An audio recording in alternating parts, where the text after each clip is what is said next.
Good morning, paranormal community. And thank you for participating. You just muted your mic. I know I accidentally hit the hit the wire, caused it to short circuit. Wow, we are on a great roll already. So, if you don't know already, my name is Michael O'Neill. With me, you have already heard him, is my wonderful co-host, Mr. Anthony Hernandez. Good morning, Anthony. Are you doing better than me today? I am. You just keep the gremlins on your side, and I'm fine. I assure you, I did not water them, but they are definitely around today anyway. So, want to hop right into this because we got a lot to talk about because we haven't touched this topic on for a little while now, and it's about time. And we have an amazing guest with us today that is going to bring us all up to speed on everything that is associated with Bigfoot and Sasquatch. He is a researcher. He is the owner and founder of the Sasquatch Outpost. He was recently in the documentary, which we are going to be talking about, called The American Sasquatch. So, everybody, please welcome to the show, Mr. Jim Myers. Good morning, Jim. How are you? Good morning. I'm doing great. Now that we hope that we have all of our technical issues, yes, we hope taken care of. In fact, the only one that seems to be doing well today is Anthony. So it's your turn. Oh, no, I'm good. But so just to hop right into this, so you came here, you moved here to America, and in the documentary, it just kind of was like he came here, it was South Africa, right? Did I have that right? Okay, wow. Actually, from France. France. Well, then they told you wrong on that one. But then they're like, and he got interested in Bigfoot. And that was it. That was the only information they gave. So, I mean, what set you on this path? Well, I've been thinking about Bigfoot for a long time. And even when we were living overseas, and we were overseas for, I lived overseas for 28 years. So during a lot of that time, there wasn't the internet as we know it now. And so I was still fascinated about this topic. So when we finally moved to the U.S. and especially to Colorado, I honestly didn't think Colorado was figured on the locations for Sasquatch, but I was sorely wrong. And we were rebuilding our store. The building was built in 1878, and it took us 9 months to get it open. And we were originally going to open as a mercantile, kind of a grocery store mercantile. But during those 9 months, my landlord at that time must have heard me talk about Bigfoot. I don't remember how this happened, but she told me, somebody here in town has seen Sasquatch. I was like, really? And my ears perked up immediately.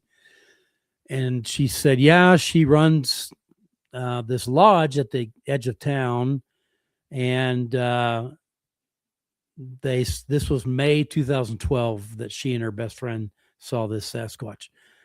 So I called her up out of the blue. She didn't know who I was, and convinced her to get together with me for coffee and tell me her story, which she did. And the whole time she's talking, I'm thinking, this is a businesswoman. She's 100% credible.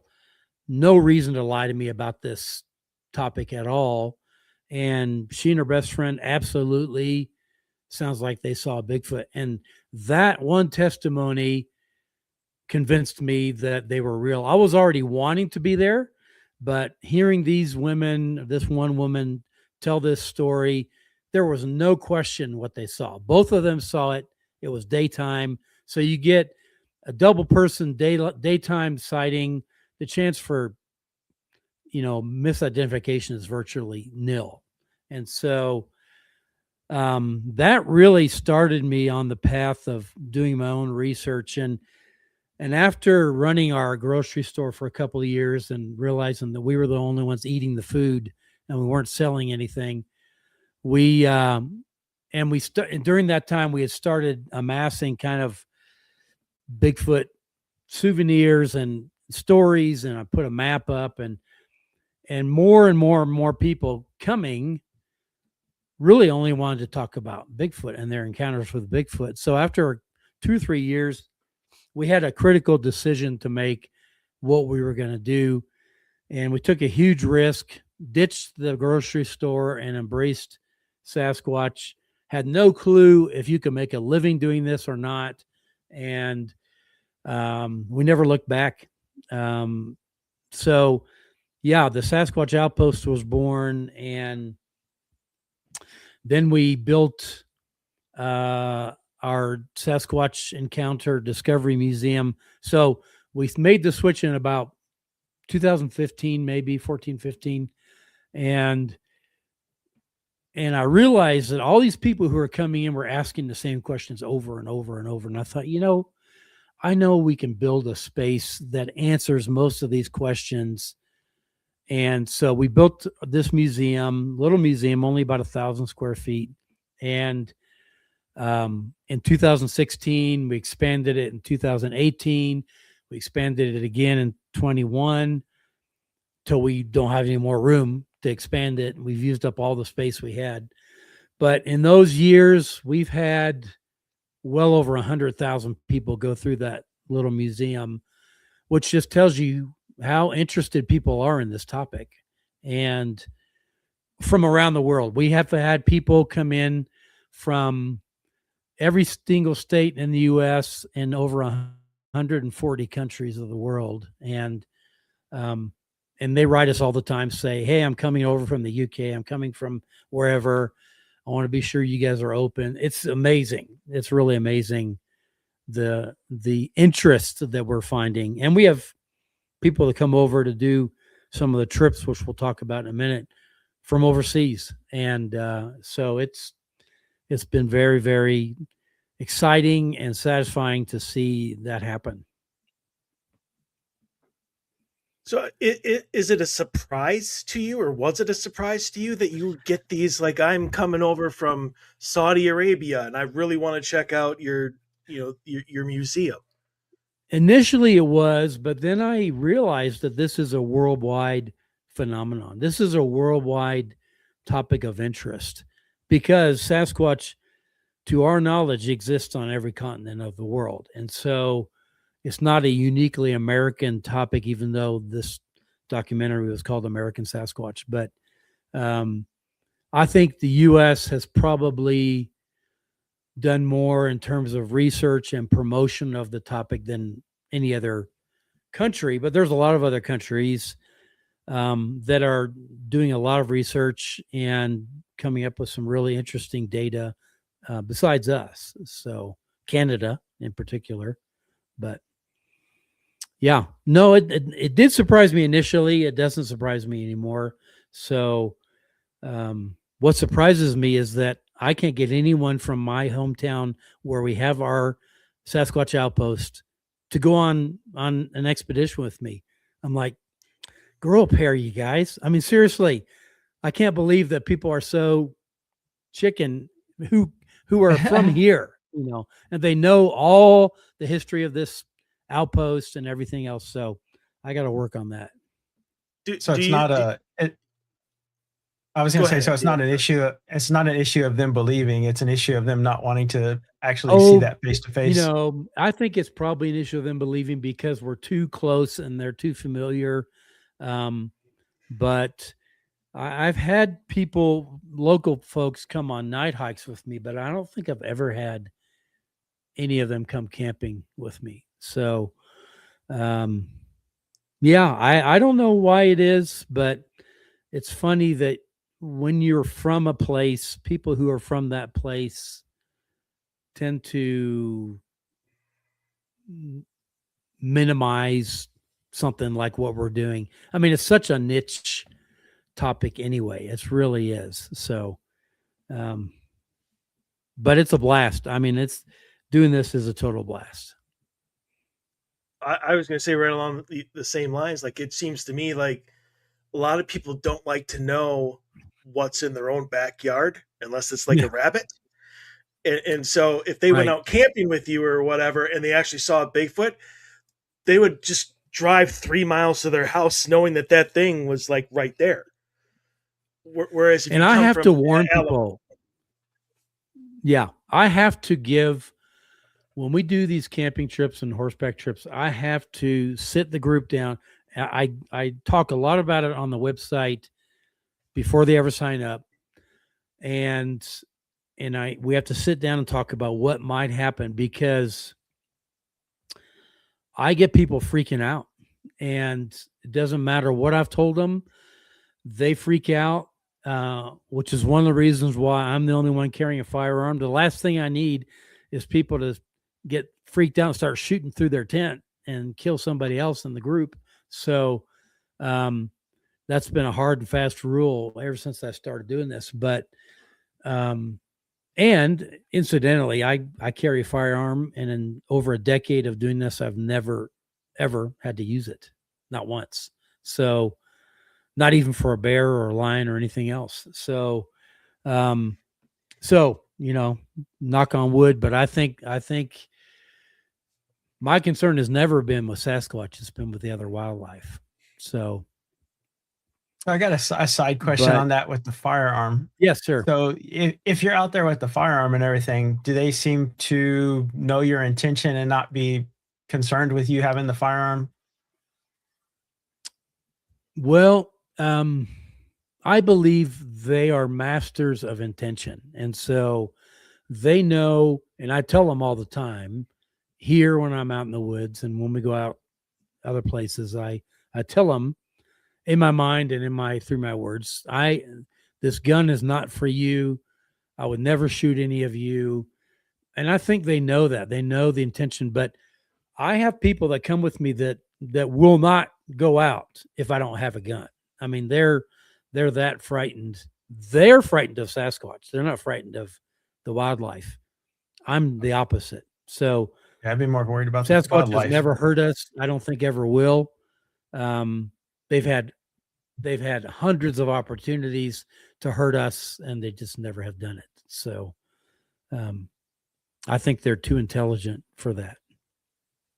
Yeah, I think if it really wanted to do harm to somebody, I don't know what firearm you're carrying, but I would be really not enough. I don't know that I rely. Yeah, I would just piss them off, and then we'd all be in trouble. Yeah.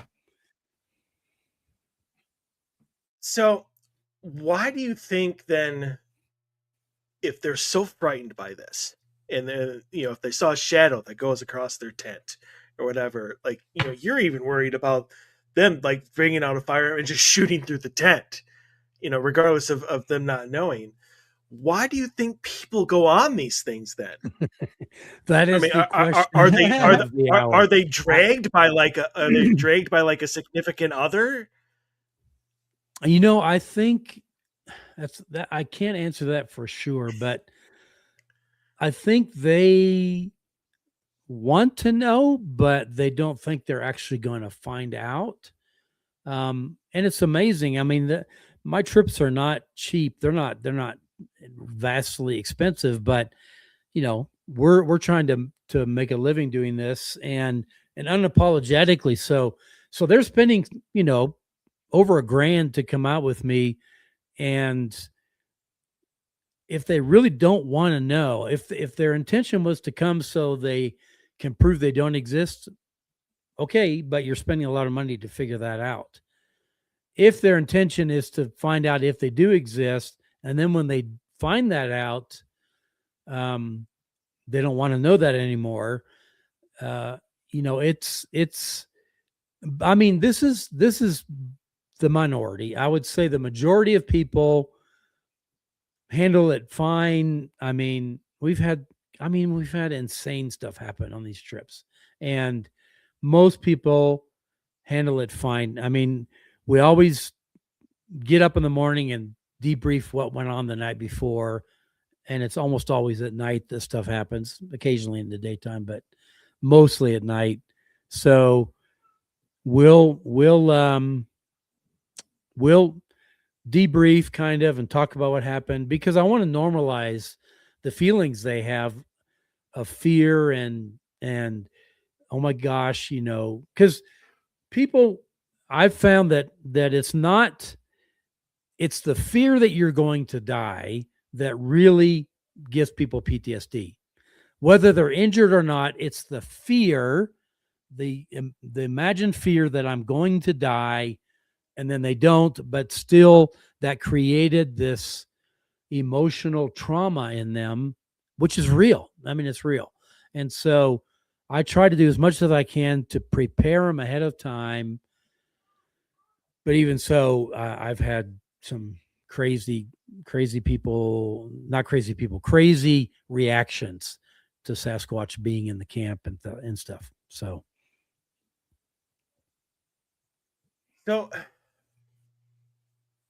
since this is kind of like a two-part question. So, I mean, you say you've had some like crazy stuff happen during, and most of it is during the night. So how do you, and maybe you don't encounter this hardly at all, but how do you deal with the people who they hear some noise, they hear the knockings of the trees, or whatever some of these crazy situations or encounters have been. Can you tell us a few of those, because I'm really interested to Sure. know like what you encounter, and how do you deal with the people who are like, that was not Bigfoot, that was a bear? How do you deal with the skeptics who don't believe that like the encounters that you're having have anything to do with Bigfoot whatsoever? Well, I mean, sometimes, I mean, I get skeptics. There's no question about that. And so they're looking for every proof that they're not real. And so when something happens, and not everything that happens is Sasquatch, I try to be a skeptic to believers and a believer to skeptics, because there are natural explanations for a lot of things that happen. There's natural explanations for a lot of the tree things that we find, tree structures, but there's a lot of things you cannot explain. You cannot explain through natural means. And so when I'm out with skeptics, man, do I wish Sasquatch would just blow them out of the water, and they never do. And so, things like when we'll be out and I'll knock and we get a knock back, which doesn't happen that often, they're assuming I've got somebody out in the woods that's knocking. And there's actually been people who have claimed that before I go out in the woods, when I take people out on night hikes, that they go out ahead of me. And two women overheard a guy talk about this at a restaurant in Bailey. And he said, yeah, I'm the one that goes out there and who knocks and yells and stuff. And the women came in to tell me about this. I don't know who it was. It's better that I don't know. I'd have a few choice words for him, but it was a younger guy, apparently. And so I said to them, well, that's interesting, because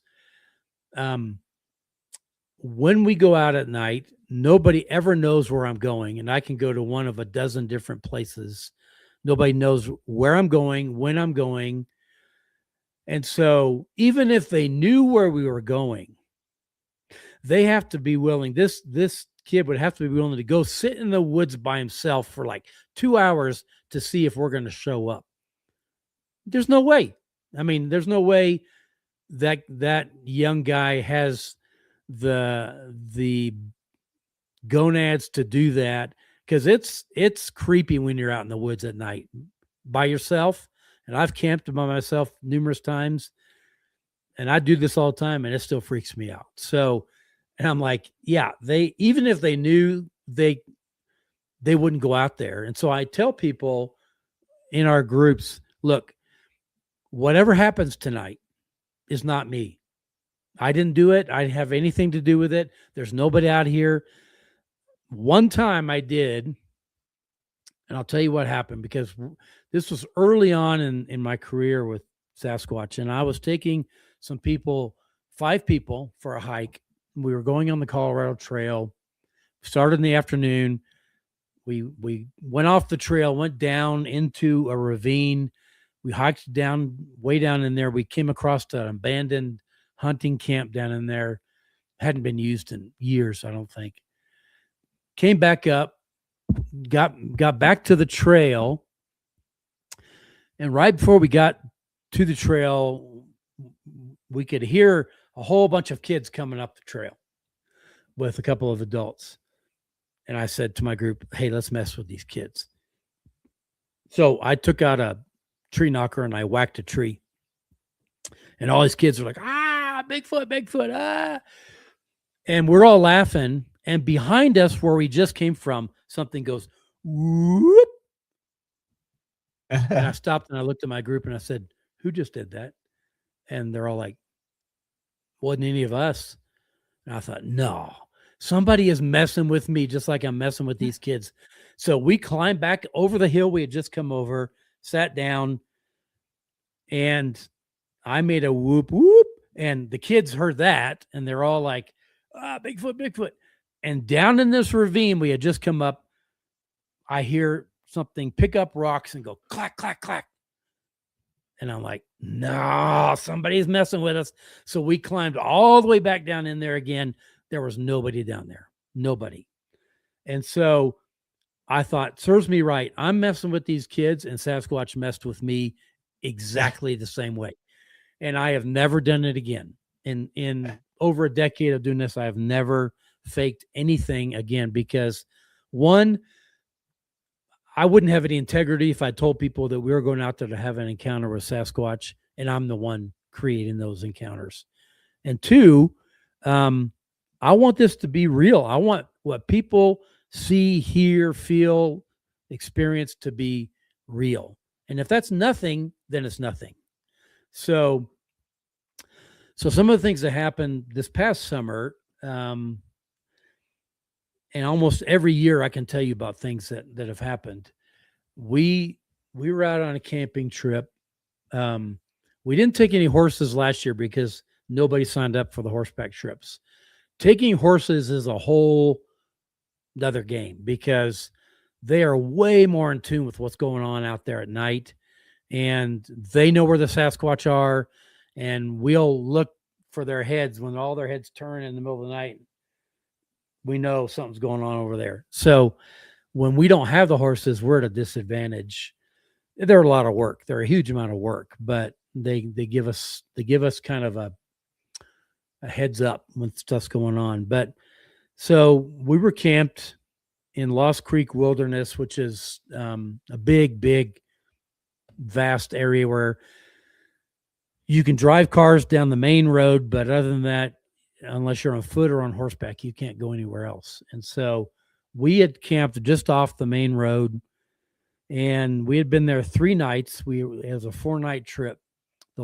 And we all set up kind of little gifting sites of our own around the camp, and they interacted with everybody that week. We would go out in the morning and stuff had been rearranged, moved. They had added some things.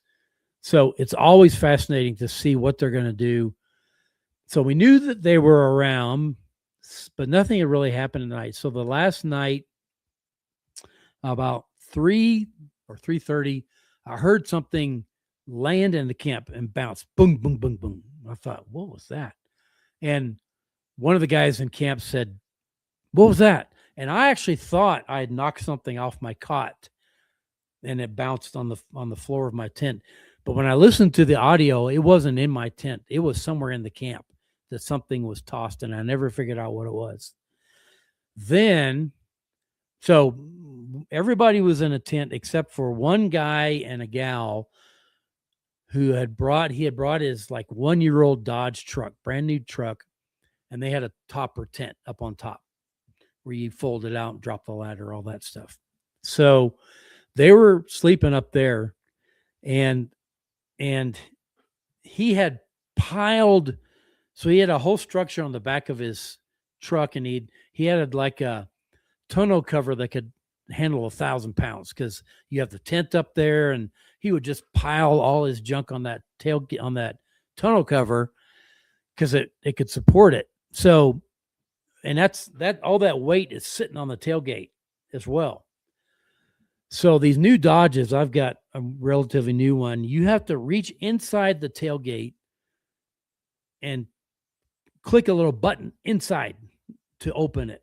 And so at 4:30 in the morning, you hear this guy's tailgate go boom, boom, boom. So they had unlatched it and threw it down, and it bounced, and the whole truck shook.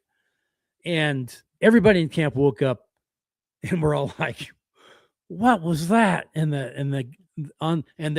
their lantern in their tent was swinging like this after this. They said they heard not only the tailgate drop, but they heard something like a horse go like 2 or 3 times. Now, I was in a tent right next to them, and I didn't hear that. But that's not uncommon. With Sasquatch, you get people who are all within earshot of the same noise. Half of them will hear it and half of them won't. I didn't hear that. And it was interesting because we had a guy from the UK on that trip, and we were talking, and the guy that was in the truck tent told us about this big horse sound. And I'm like, wow, that's crazy. I never heard anything like that. And the guy from the UK told me later, he said, it would have been so easy for you to say, yeah, I heard that, and just kind of hype the whole thing up. But the fact that you said you didn't hear anything convinced me that you're real, because it would have been better for you to agree with this guy and make him feel really good than to disagree with him and say you didn't hear it, which I thought was an interesting perspective. But if I don't hear it, I'm going to tell him I didn't hear it. But so we had that happen, and it hadn't been a Sasquatch. I don't know what else it was, but my truck was parked next to his truck, and in front of my truck, something had peed. You could see where the stream of pee had knocked all the loose dirt out of the way. But this area that was damp was like 3 feet by 2 feet. I mean, I'm like, is this like a gallon bladder? I mean, any of us goes out and pees at night, and we make, a little spot like that. This was a huge area that was wet. And I'm like, who did that? I couldn't even imagine that much pee being coming out. So that was one trip. That was in July. In June, we took a group to a different wilderness area, Buffalo Peaks Wilderness. We were going out for a night hike away from the camp. So we had to drive to this area, park, and then hike in. And it was an area that was hugely active. There was in an aspen tree grove, and there were full-grown aspen trees, 10, 12 inches in diameter, that were down and were created a sculpture that could not have happened naturally. Because as you looked at this formation, you're like, okay, which of those trees fell? No, that couldn't have happened. No, it couldn't happen that way. There was no way for that to happen naturally, but they were huge trees. So we knew that there was a lot of activity there. So earlier in the day, we were out there hiking, and one of the gals in my group said, I'm getting a sense that something's talking to me in my head. And I've learned to go with stuff anymore. And so I wasn't hearing it, but I said, go with it, whatever you're hearing. So she was up the trail ahead of us, and she's walking up the trail. All of a sudden she stopped, and she went off the trail down kind of a steep embankment. The grass down there was like 3 feet high. This was the middle of the summer. So she's hiking down in there, and she said, they're telling me they want to show me something. And she gets down in there, and she said, oh, this is what they wanted to show me. I'm like, what? So we all climbed down in there, and there were 3 areas completely flattened out in this grass that you couldn't see from the trail. You couldn't see it till you got down in there. And there were 3 areas like 6-8 feet in diameter, completely flattened out with a little trail in between them. And they were like 10 yards apart. And I'm like, there's no way we could have seen these from the trail. If you didn't walk down in here, and we had no reason to walk down in there, we'd never have seen them. So we took pictures. She sat down in one of them, and I thought, oh, okay, that's interesting. So we go back that night.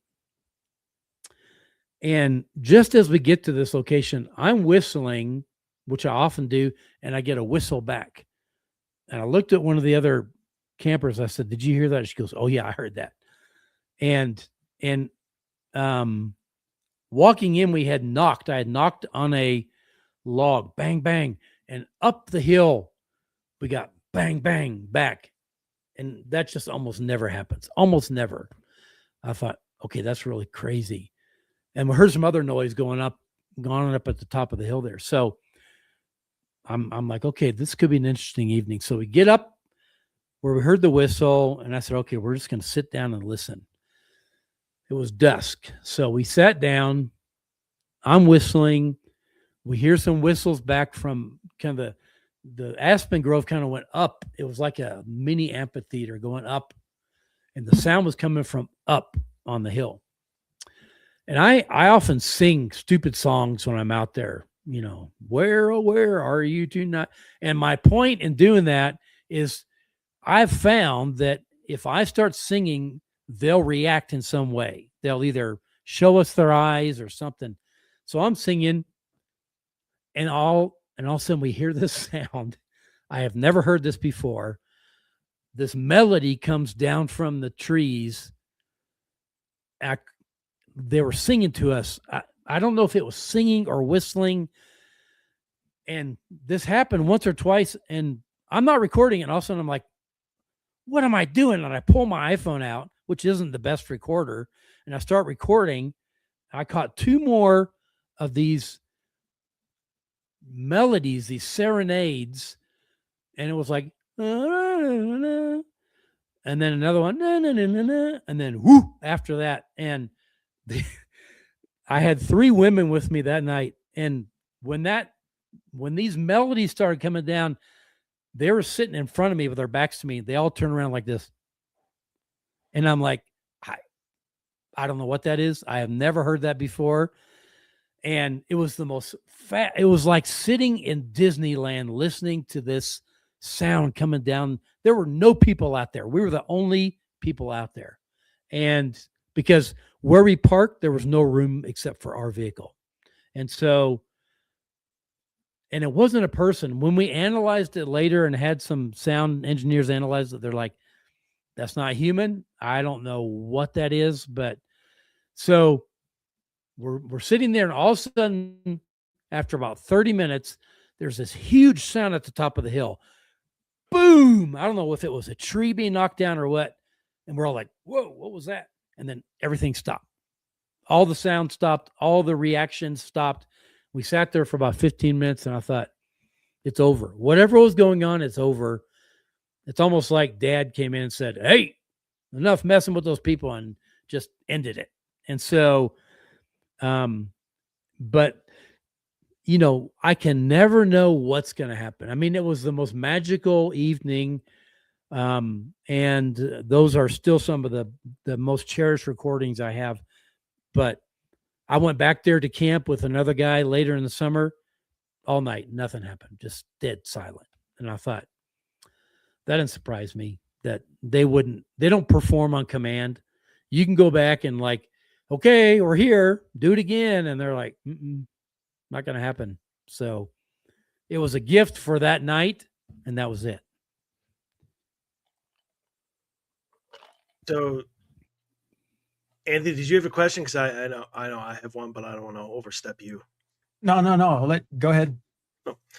So there's a theory in the supernatural part, aspect of the paranormal, about like comparative energies, like the spirits would interact more with people they can, connect better with.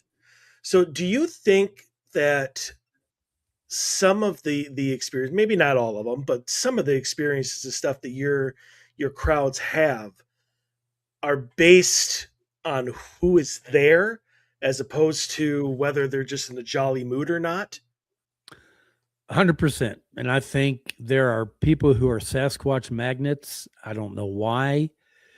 There's one guy that I go camping with. In fact, the time's coming up. We usually go out the end of March, early April.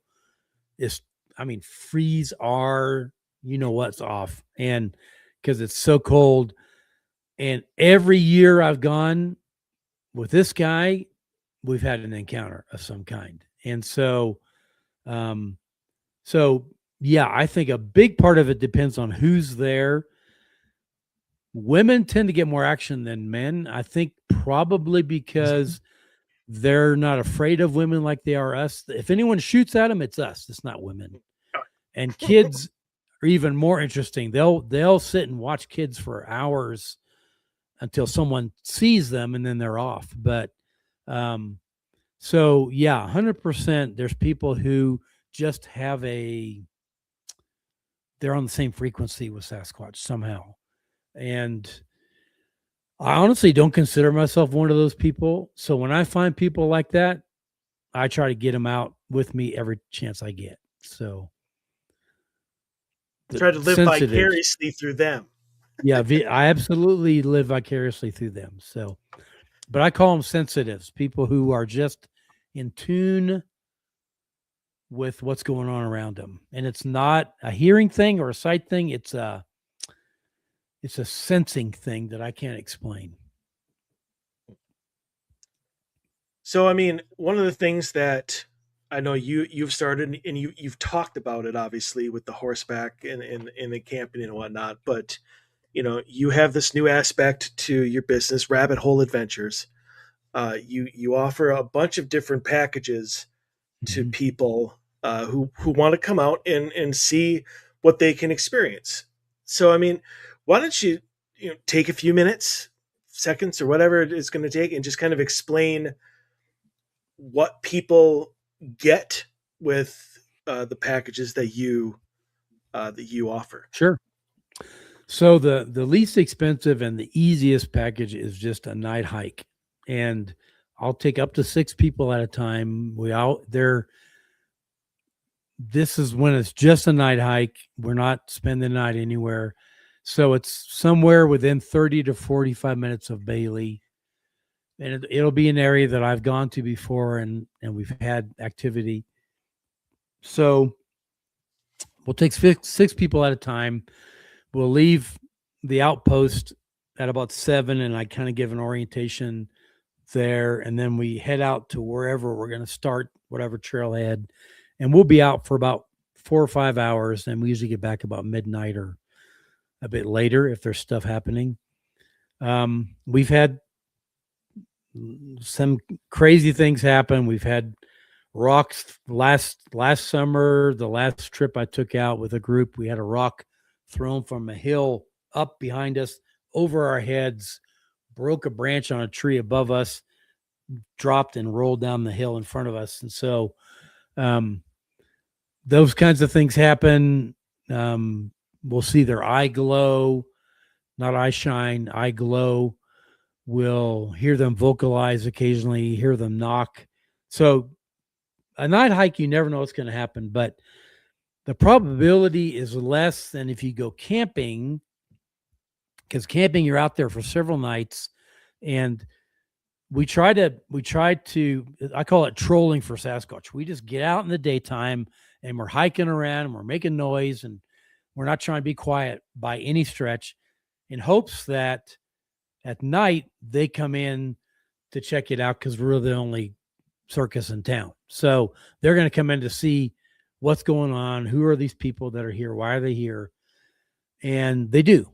And so, but again, it's just what we can see and hear. Now, when we go out with horses, we'll go out for usually 3 days and 2 nights with the horses. And all the packages, the camping and the horseback camping, everything we do for those 2 trips is all inclusive. I've got all the equipment, the tents, the beds, bedding, food, everything. I mean, you just show up with the clothes on your back and we take care of everything else. And we do a really good job at it. And I've got a crew that's excellent. So that's appealing for a lot of people. And there's a lot of people who tell me, well, I got my own gear.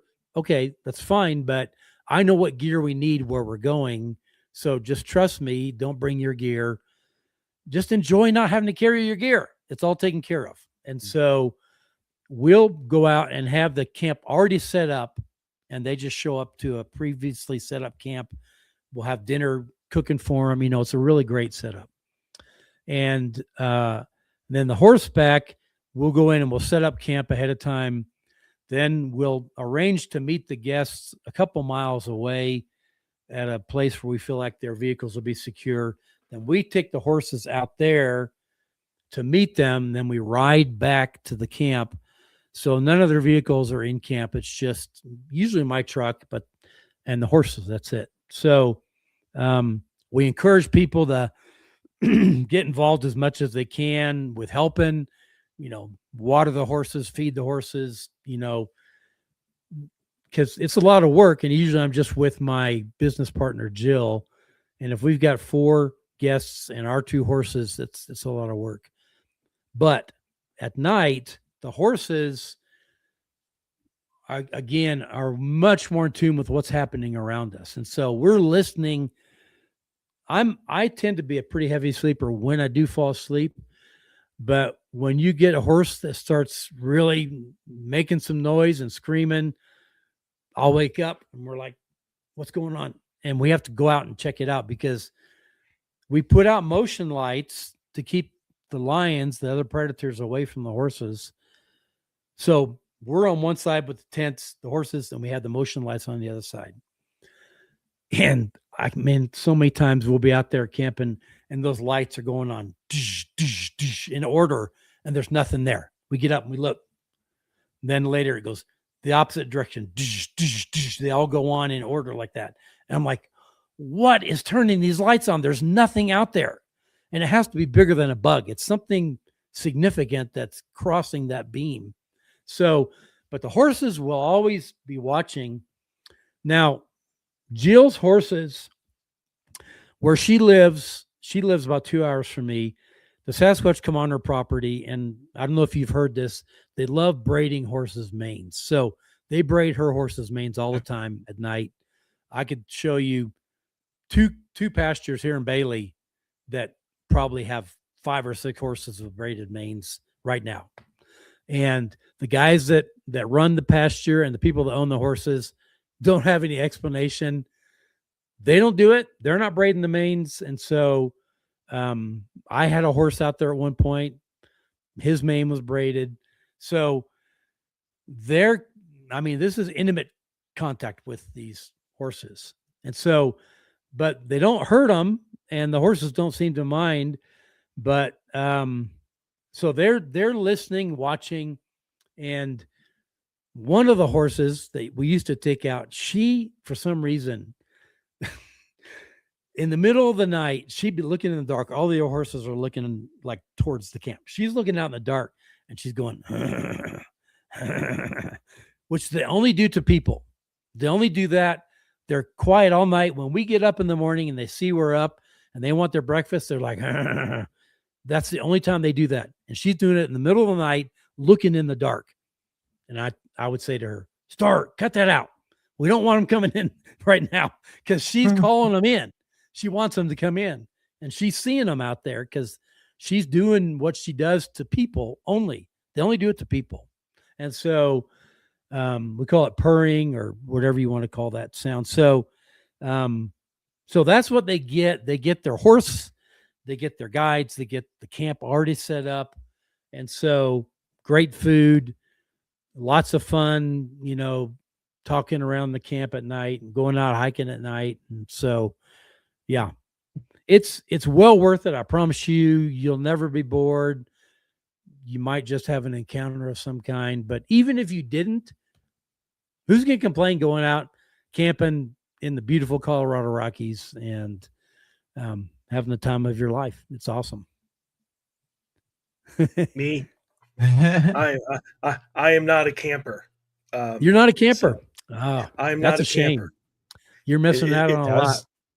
If I you was give gonna me an say- RV, I'll go camping anywhere. Well, I have But- people that want to bring their RVs and have brought their RVs, and I tell them, look, you can bring your RV.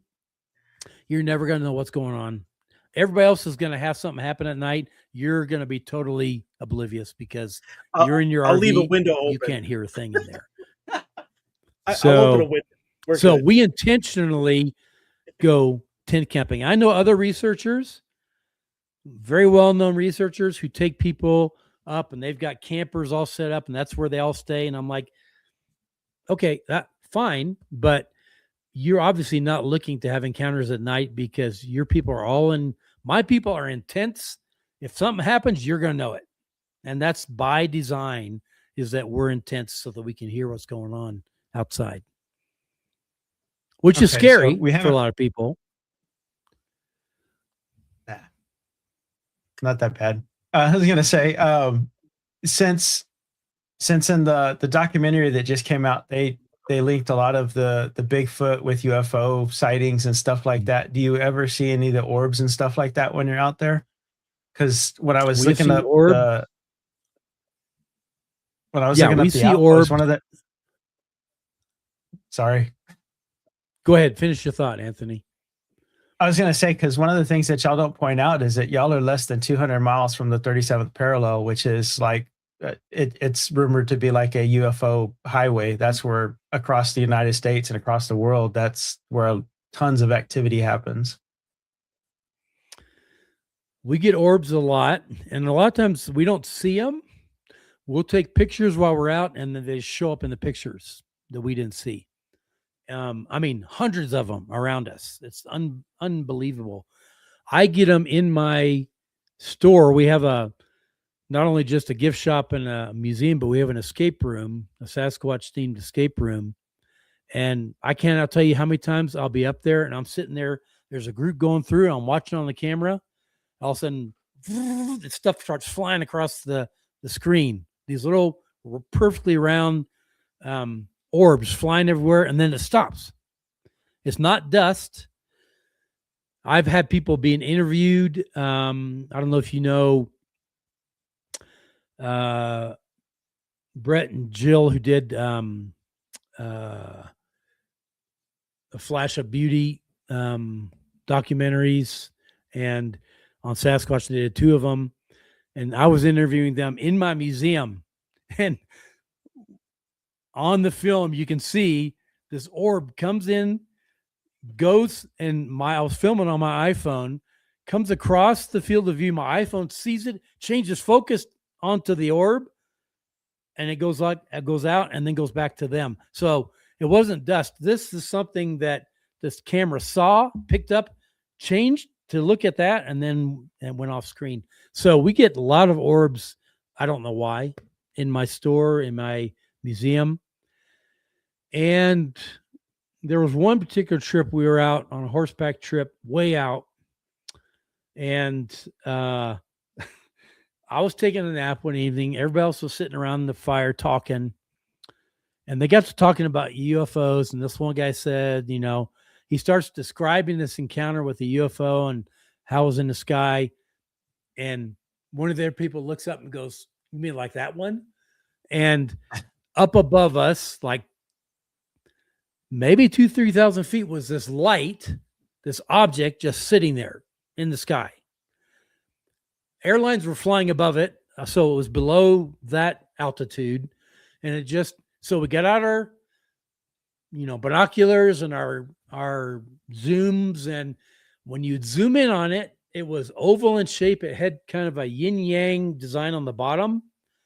There were clearly lights on it. It was reflective, and it was just sitting there, not moving, no sound, no exhaust. It's just sitting in the sky. And I'm like, how is that thing sitting there and not falling? And we watched it for about an hour and a half, and then it slowly drifted off to the east and just disappeared. we didn't see it anymore. But it was so funny. We're talking about UFOs, and they're like that one up there. So they woke me up and said, "You got to come see this UFO." And I'm like, "What are you talking about?" But yeah, we see weird things when we're out there. I never know what we're going to see. UFOs, I mean, orbs, who knows what else. I mean, we stuff happens that we cannot explain. Is it Bigfoot related? Maybe not, but something was going on. I have one last question about the Outpost, and then I want to get to Bigfoot himself, or herself. And in the museum, like what is that? You keep saying that you keep having to expand it, and so you obviously have all of these artifacts and all of these different things associated with Bigfoot, which is still a creature that nobody has. I mean, nobody has. I don't want to say captured, but like nobody has brought it into the public light and had an interview with it or whatever.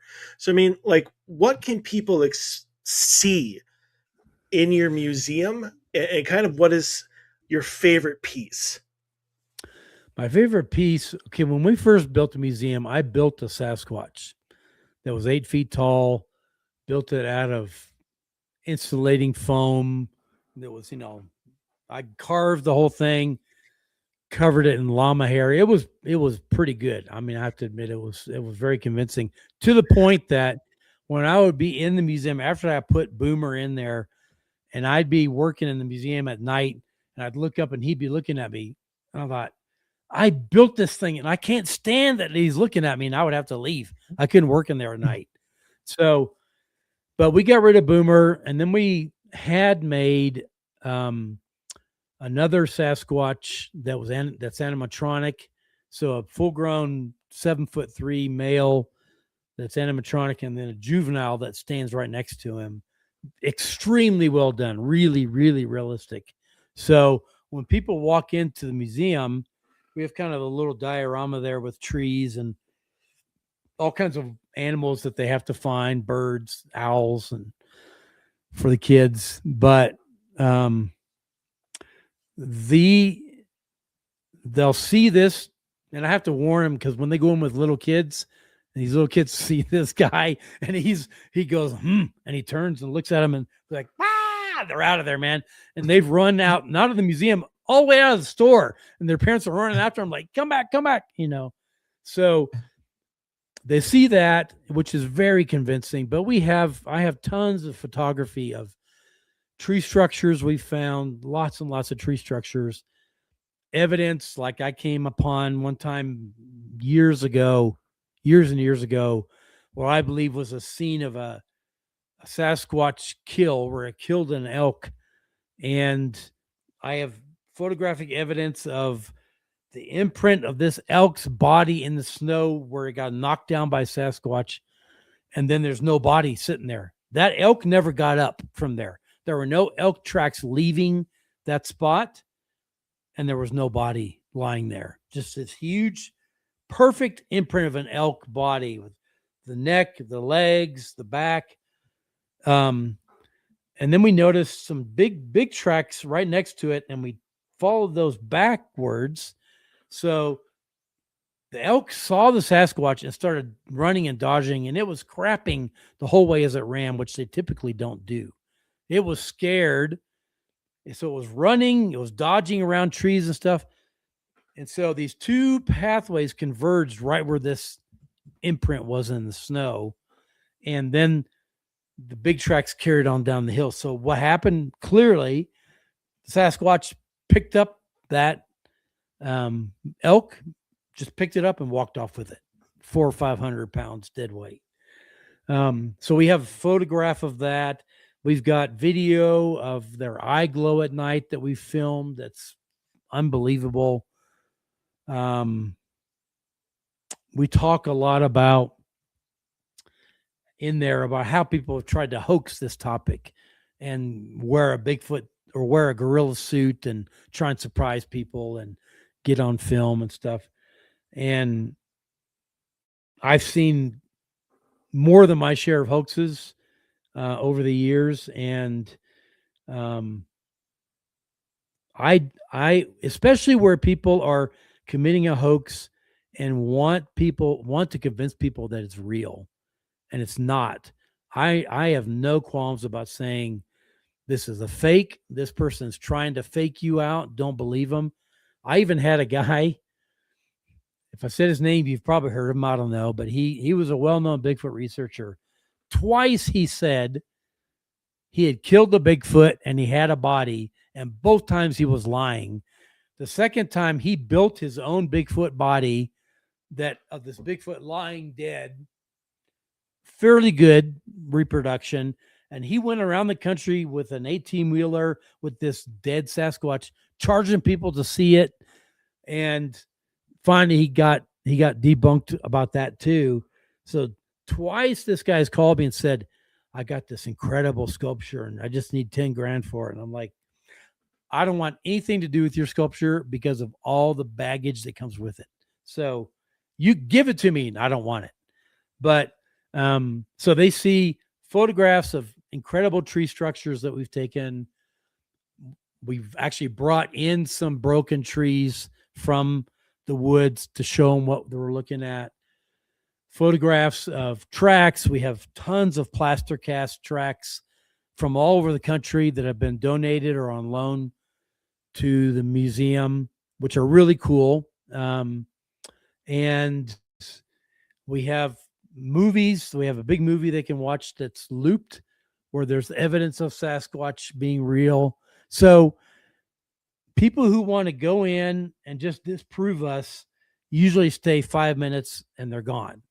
People who go in because they're interested in this topic, they'll be in there 2 hours. They read every single thing I've got that has text on it. And they read everything and it takes them forever to get through. So, and everything in between. You get everything in between. So I don't know if that answered that question. Very much so. All right. Getting into Bigfoot himself.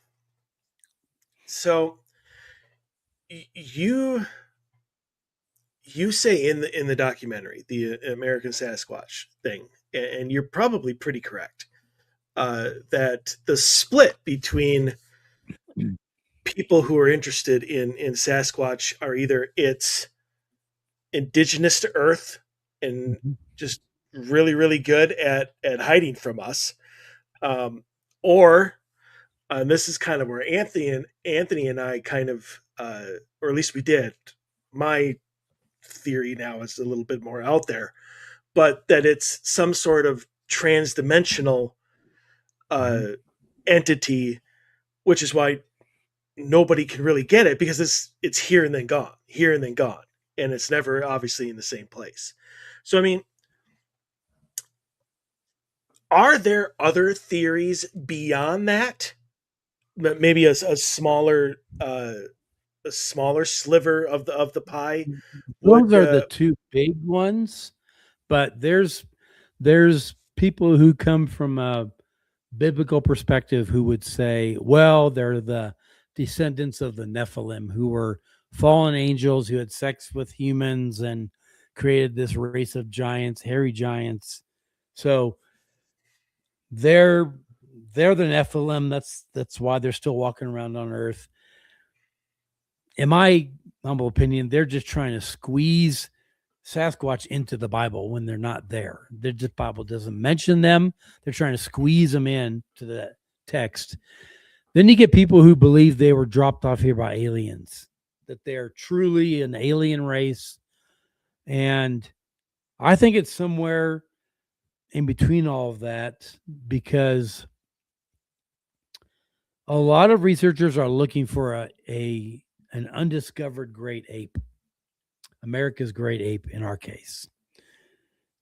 And I'm thinking, okay, yes, we've only been a country 300 plus years. Has anybody ever caught a Sasquatch? Has anybody ever killed one and presented a body? Are they real? 100% they're real.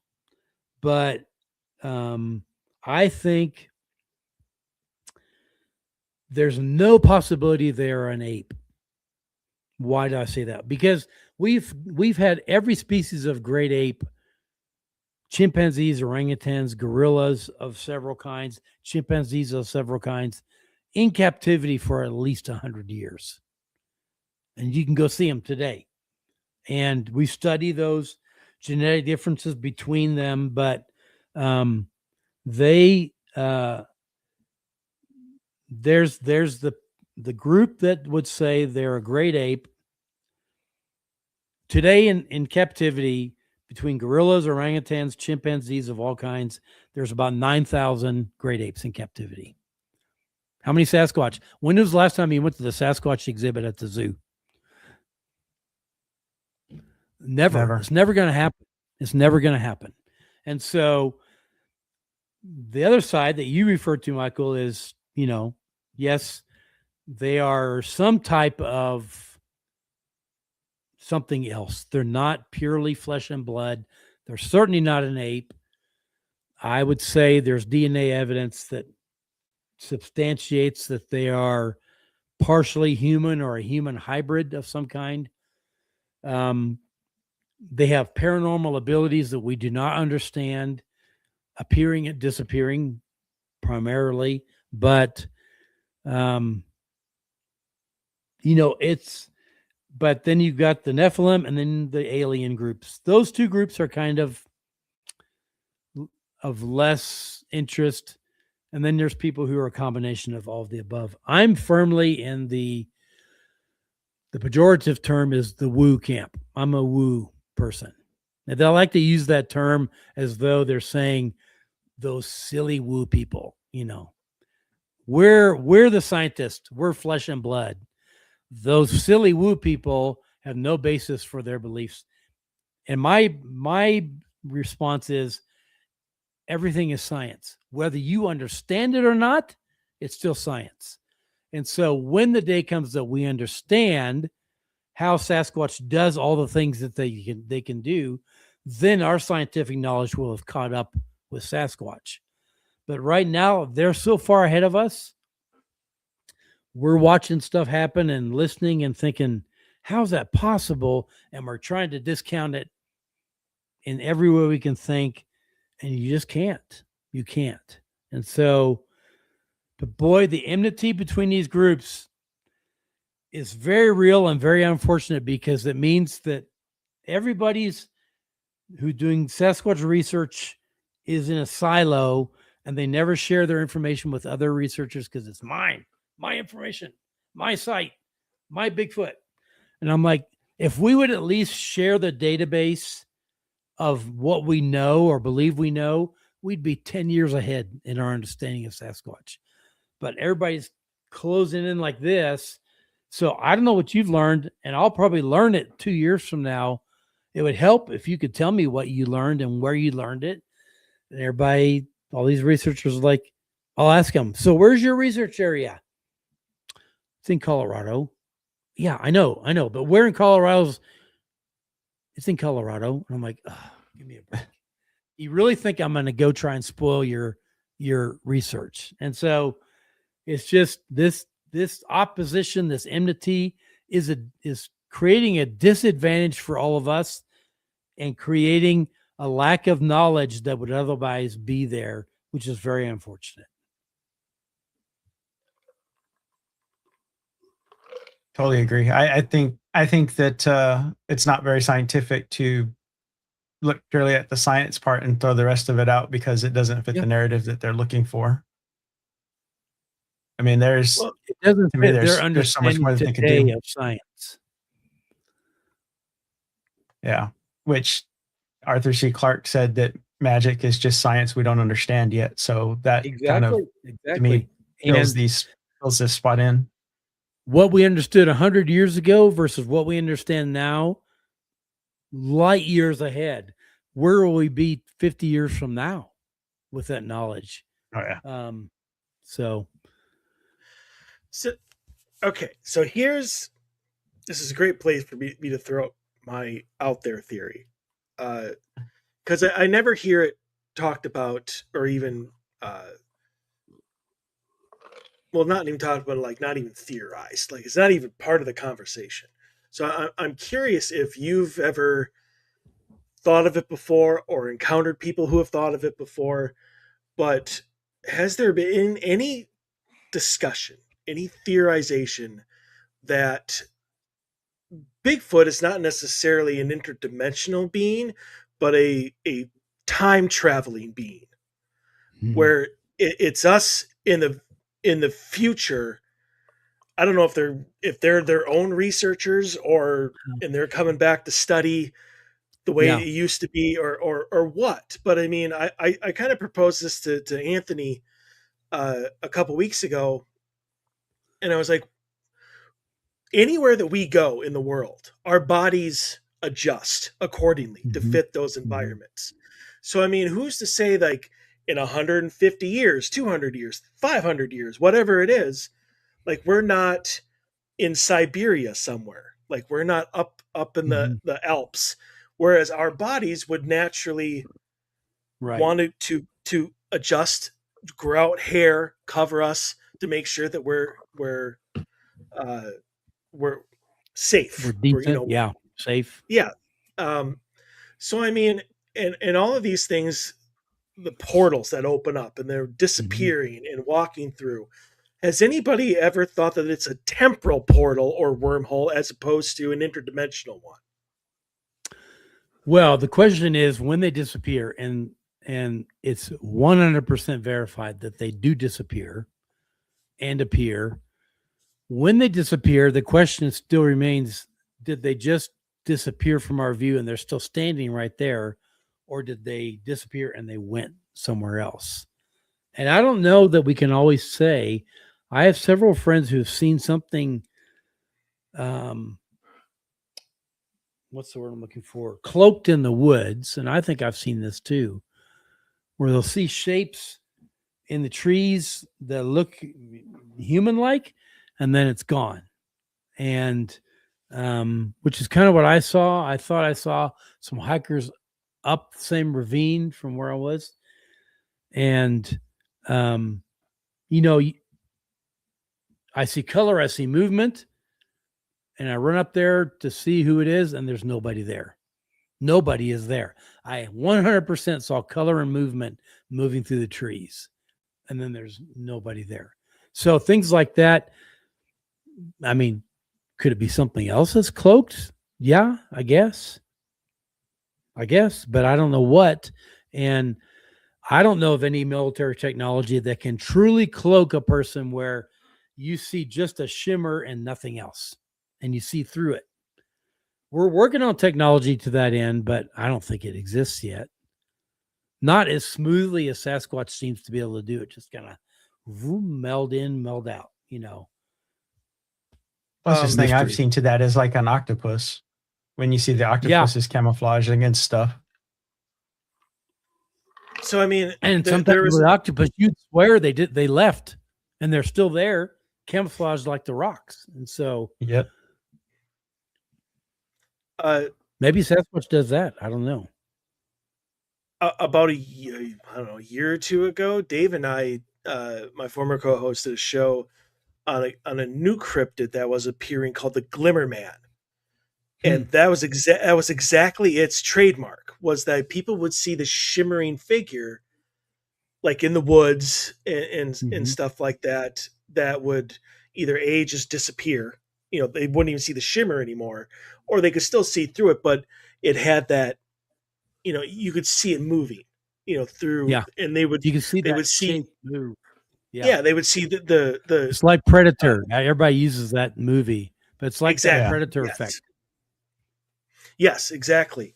So I mean, I guess it was never attributed to Bigfoot at that time, but I Right. mean, does it look like, I would assume that, because the ones that people talk about is that it looks like a man, like a human figure, whereas Bigfoot is much bigger. So I mean, the thing that you saw and the things that these people see that they're attributing to Bigfoot, does it have that type of a figure to it? No, it's more just a shape, but the shape moved and stayed in the same shape. So that's what freaked him out. It's like, you see that shimmering in the trees, and then that whole shimmering area moved over here. And they're like, whoa, whoa, whoa, there's something out there. I'm out of here, So at first they thought, it's kind of like summertime on the highway. You get the heat waves going up, and it's kind of that effect. But then when that thing moves and stays in that shimmer, it's like, see ya. We're not going to stick around to get abducted or whatever else is going to happen. So since you're into the woo stuff more than the other, have you heard of the Joe McMonagle stuff that he did, or he said? He was remote viewer number 1 for the CIA, and in 2000 they declassified some of the documents regarding that stuff, where he said that he remote viewed Mars in 1 million BC. And the things that he described, and a lot of people have jumped on it, is basically he describes a taller version of Bigfoot dressed in robes, silk robes and stuff like that, he pretty much describes like a larger, slightly different version of Bigfoot. What'd you say his name was? I'm just going to make a note of it. Joseph McMonagle. Joseph. He's still around, and he teaches at the Monroe Institute. Interesting. Okay, I've never heard that name. I'll definitely check him out. Yeah, it's a pretty cool theory that they have, that they think that they came here when the Martian atmosphere was dying out, that they needed someplace to go, and they somehow got here. Not quite. Well, there's sure some but things that look like ancient structures on Mars. I don't know what they are, but they sure seems to be. Yeah, no right angles, and there's definitely right angles there. Right. So, I know this is something that you wanted to bring up, and I do too, because I have a question about it. But you said that you're in the process of filming something that specifically is about Sasquatch's sense of humor. Yeah. Is that correct? I want to know about that. Well, I have a question. It's just a short video of me talking about several situations where I believe Sasquatch showed their humor side. And so it's kind of an aside to the topic I'm talking about, but because I do mention it,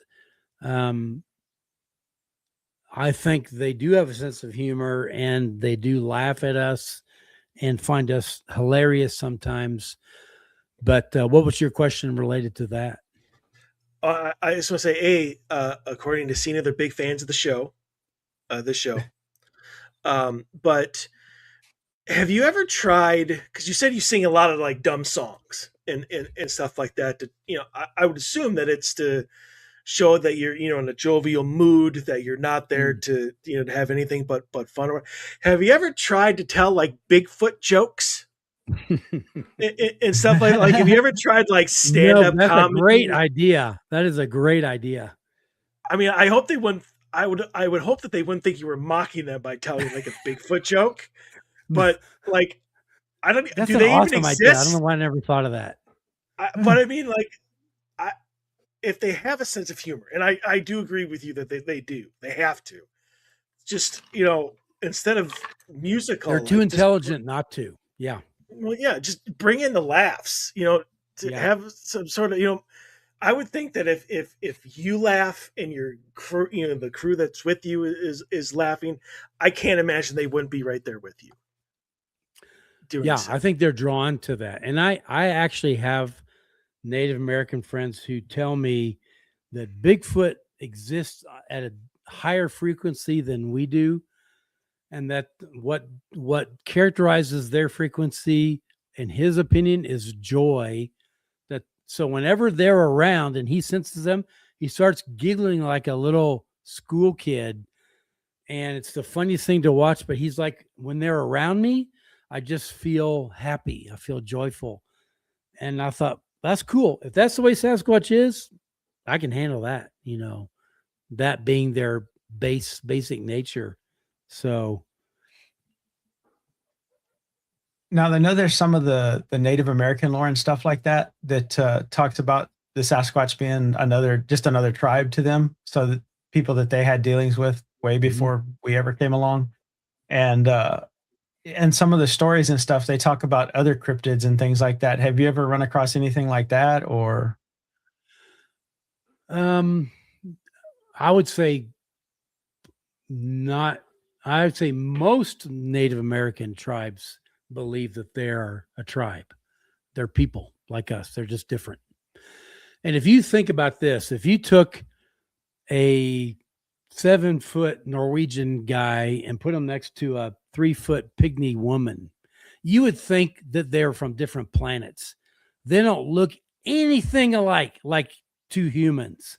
And so how is that different than, taking a little tiny black, fully grown woman and this ginormous man and put him next to a ginormous hairy man, and they're all human. They're just different types of humans. So they definitely believe that they're the forest people, the hairy tribe, the forest tribe. I've heard some things about Dogman occasionally. That's really the only cryptid that I ever hear much about. I have no interest in studying them. I have no interest in encountering them. Most of the people that have an encounter, it's unpleasant, frightening. So I'm like, I can spend the rest of my life and never meet a Dogman. But that's one cryptid that I have heard Native Americans talk about. I mean, Wendigo. I mean, what is a Wendigo? What is a shapeshifter or a Skinwalker? Skinwalker. I don't know what they are, but they're something we don't understand. But cryptid wise, yeah, Dogman. There's people who would tell you 100% that today there are fairies that live in this world, or there's little people, not fairies, but people who are like 2 feet tall, or 1.5 feet tall, that live in our areas, live near us, come in and out of interaction with us. I'd love to see something like that. I mean, I think that would be fascinating. I once picked up a guy who was hitchhiking. This was about 9:00 at night. I was heading down into downtown Bailey, and he was sitting on the overpass railing. I thought, that's a weird place to sit. So I pulled over, picked him up. He had all this gear hanging off of him, very eccentric person. I said, where are you headed? He goes, oh, the Colorado Trailhead. And I looked at my watch like, now? I mean, it's 9:00 at night. Yep. So as we're heading out there, it's about an 8-mile drive. He tells me that he's out hunting for nymphs and sprites. Okay? Nymphs and sprites.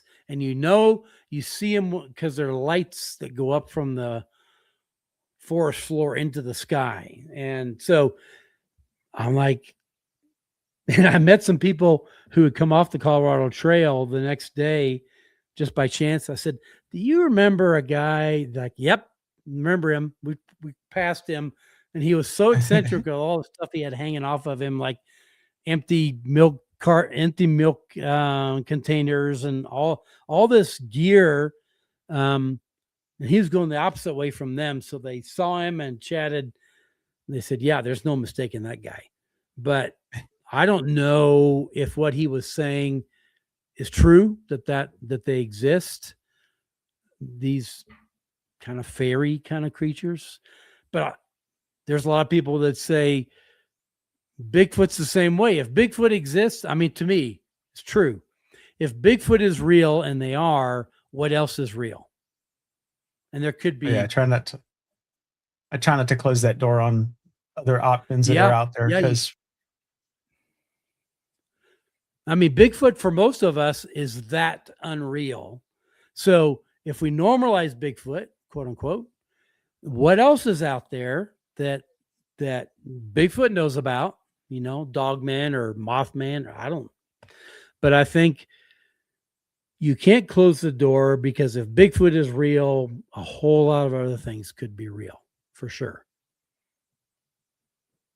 I mean, especially if In my Bigfoot is opinion. like a trans-dimensional being who says the skunk Mhm. ape isn't the same way, or the New Jersey devil, or as you said, Mm. Mothman and Dogman.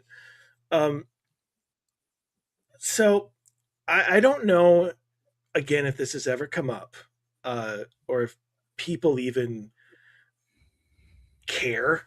I guess, but I mean, like there are certain people who get impressions, not so much on your Mhm. on your journeys, but just in general. There are people who can get senses and impressions and hear the voices, in their heads, directing them in certain places.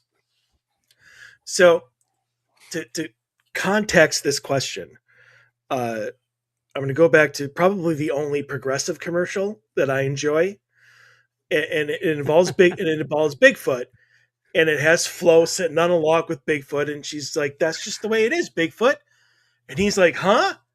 He's like, "Who's Bigfoot?" He's like, "Well, that's you." Like, he's like, "My name is Daryl." And Yeah. so, I mean, has anybody ever gotten an impression, a hint of what they call themselves as opposed to what we call them? No, Because that's a very good question. I mean, I've heard people say that Bigfoot or Sasquatch told them their name, and they were names like they weren't. I had it a wasn't gal Daryl, who's pretty much. fairly wasn't Daryl. No, but I had a gal came to do a cleansing at my escape room because I was having stuff breaking down all the time, and I couldn't figure out why all this is going on.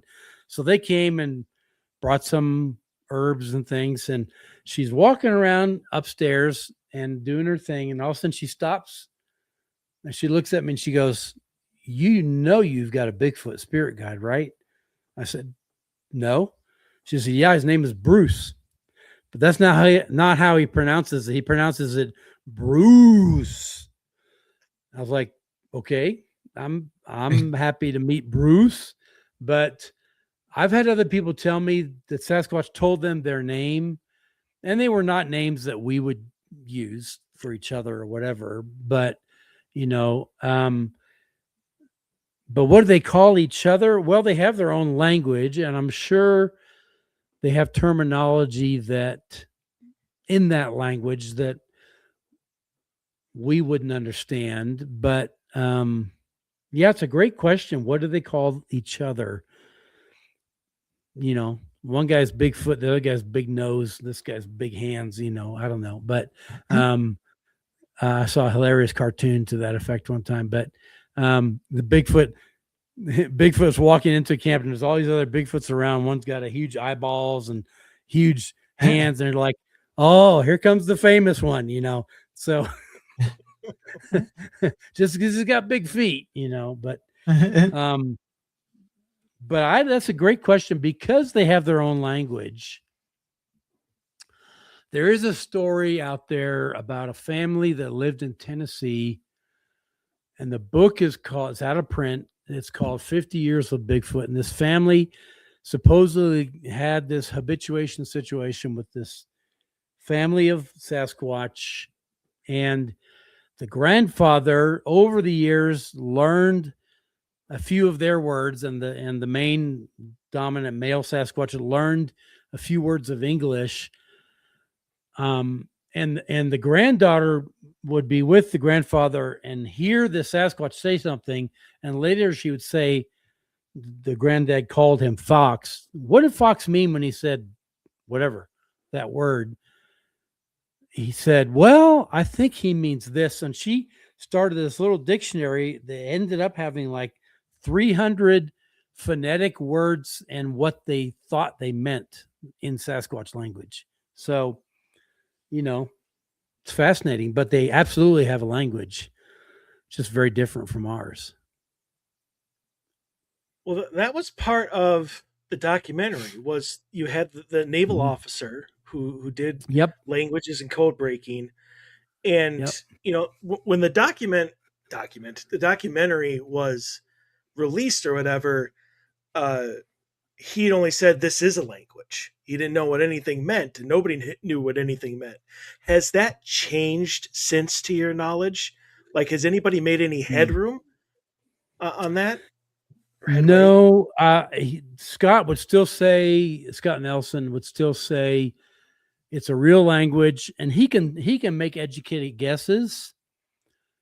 He separated out primarily the Sierra sounds from Ron Moorhead days, and there's like 90 minutes of this communication that he broke down into what he called phonemes, which are certain sounds that are present in a language, and they're sounds that go down or go up depending on what intonation you're giving it. And so he would listen, and he would hear those asking a question type of sound versus answering a question type of sound, and he could make an educated guess as to what it meant, but he doesn't know. So I would love, is it possible there's maybe some Native Americans who understand Sasquatch enough to say, hey, when you're out, say these words, because that'll tell them that you're a friend, for instance. You're not there to hurt them. I haven't met someone like that had a grasp of their language. There has to be somebody out there that has studied enough, been around them enough to know if you didn't speak English and you hung out with us, you would eventually figure out when I said a certain word and another human answered me, and every time I said that word, they answered me, that's their name, that I'm calling them by their name. And so if you could be around Sasquatch enough, you would start to pick up those logical conclusions about their language, but you have to be around them enough. And that's the hard part, is finding repeatable locations where they will return and you can observe them. So it's a dream of mine to get into a situation where I would be able to interact with Sasquatch and try to understand their language over time. I don't know if it'll ever happen. I would love for it to.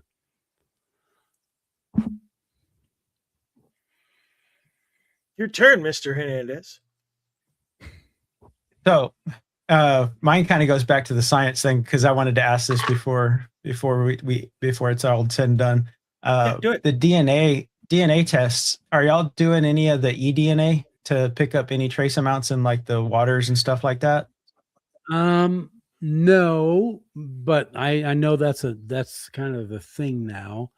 No, the main DNA test that I know of, and which is still not widely known about, and it will be, because the surgeon who got the sample and had it, because here's the whole issue with DNA. When you do a swab of your mouth and send it into Ancestry.com, do you understand what they're actually analyzing when they do that? Not probably 100% scientific. There's two kinds of DNA. There's the mitochondrial DNA, which traces the maternal lineage, and has about 75,000 pairs. Then there's the nuclear DNA, which traces both paternal and maternal and has 3 billion pairs. So you can do a mitochondrial DNA analysis for $100, which is what they charge. To do a nuclear DNA analysis is going to cost you probably $5,000. I don't know a lot of people that have that kind of cash lying around to do an analysis of a sample that you don't even know for sure is Sasquatch. So you're going to spend $5,000 just to find out that it's something else. And so this particular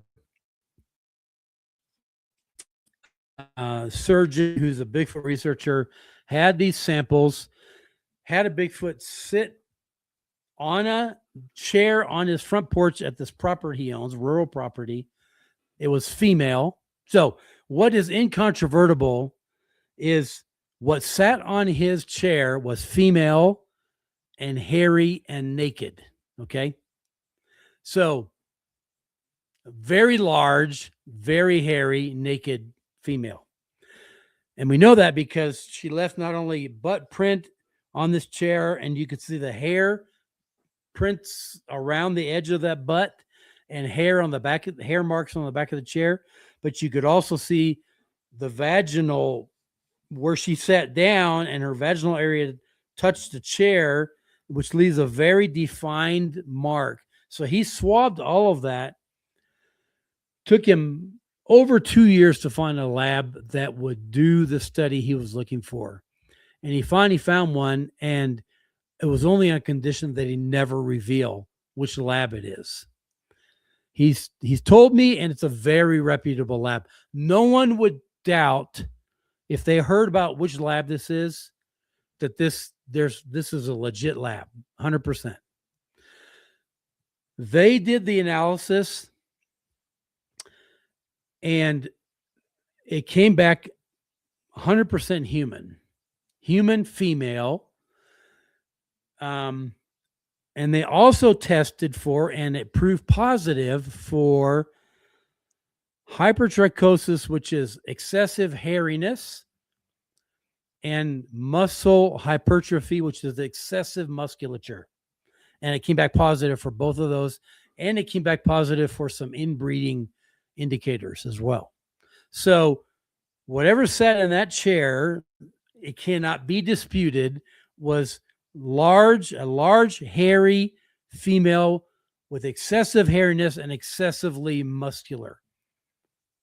Because that's what the DNA showed, without a doubt. Now, does that mean all Sasquatch are 100% human and they just look different than us? The funny thing is, on this guy's property, he had this swing set that was built out of 4x4, a 4x4 frame, and his grandkids would go swing on it. He would go swing on it. He weighs 250 pounds. I mean, no sweat on that swing set. He would go away back to where he lives and come back to the farm, and something had swung on those swings that was so heavy it snapped the 4x4s. And he has a slide, and they would slide on the slide and snap the 4x4s. So the first time he's like, what the? So he got new 4x4s, put it all back together, came back next time, snapped. And so it's significant to me that they were sitting in his chairs. They would sit in his Adirondack chairs and break them. The legs of the chairs would just break. But they wanted to sit and they wanted to swing. They wanted to do the things that humans do, that they watched his grandkids doing. They wanted to do those things. They're just too heavy. They're way too heavy. And so they kept breaking it. And I'm sure they're like, that gummit. Every time we sit on this thing, it breaks, but they would throw around the metal furniture on the property. And so incredible activity going on there. But to me, the most significant activity, other than the butt print, is this swing set thing that they just loved trying to swing on the swing set, and they broke it every single time they tried. So it wasn't people. There was nobody. You had to be way over 250 to break that thing, and they obviously were way over 250. I just want to make two comments here. Yep. Has anybody ever tried to send in Bigfoot DNA to Ancestry.com just to see what they would get? I don't think so. I think it'd be worth $100. I don't know what it would show. It may just show. Well, I don't know. I have no idea. You'd have to have what you were pretty sure was Bigfoot DNA. I'll have to talk to my surgeon friend and say, dude, what if you sent that swab from that vaginal area into Ancestry and see what they come back with? I honestly would love it, because I would hope that they would come back. It's not expensive, so it'd be fascinating to see. It really would. The other comment is, I would think after a while, like, I would rebuild the swing set and then like tack or nail a bill to it and be like, "This is what you owe me for breaking my swing set." I I wonder what You would can pay happen. me in fruit. You can pay me in whatever evidence. Leave a bunch of hair. Take a big turd right there and leave it for me. Uh, You owe me, buddy. Like, you owe me. You owe me somehow. Yeah. but No, but I mean, I'm taking away two takeaways today. One is cracking Bigfoot jokes when I'm in the woods, and the worse the joke, the better. And then sending in a swab of Bigfoot DNA, as much as we think it's Bigfoot DNA, to Ancestry and see what they come back with. They probably come back with, where in the hell did you get this swab? I mean, what is this? So like that's I telling would in and of itself. I would hope that they would be like, "This is inconclusive. Here's your money back." Right, right. But if all of a sudden it starts being like, "Well, this person's ancestors came from Switzerland," Then it ancestry makes might you not doubt a be as little good. bit their Yeah. process. But Yes. I'll have to Exactly. ask him if he's still got any of the swabs that he used.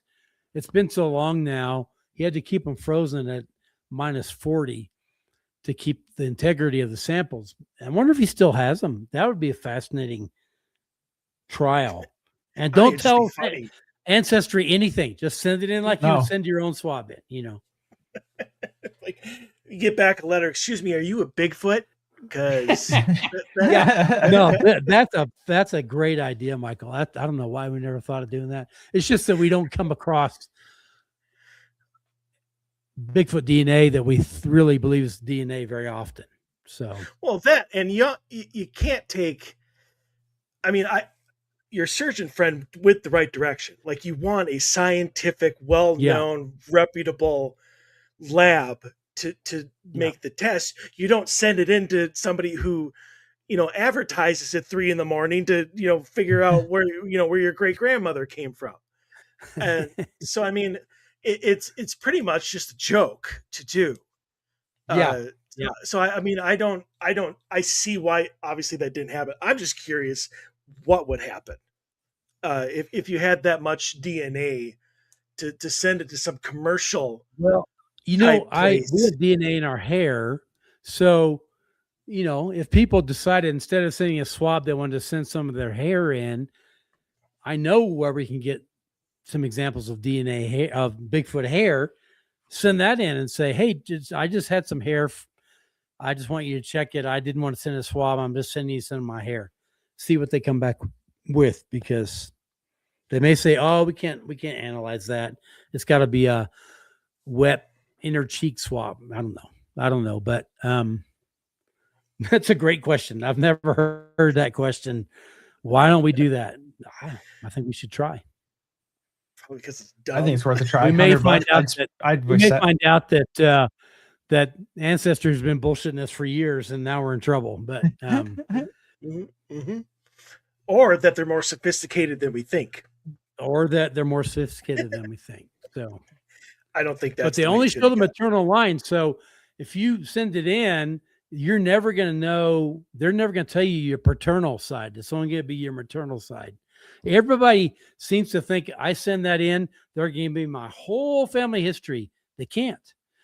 If you want to pay $5,000, they could. If you want to pay $100, you're going to get one side, and that's the maternal side.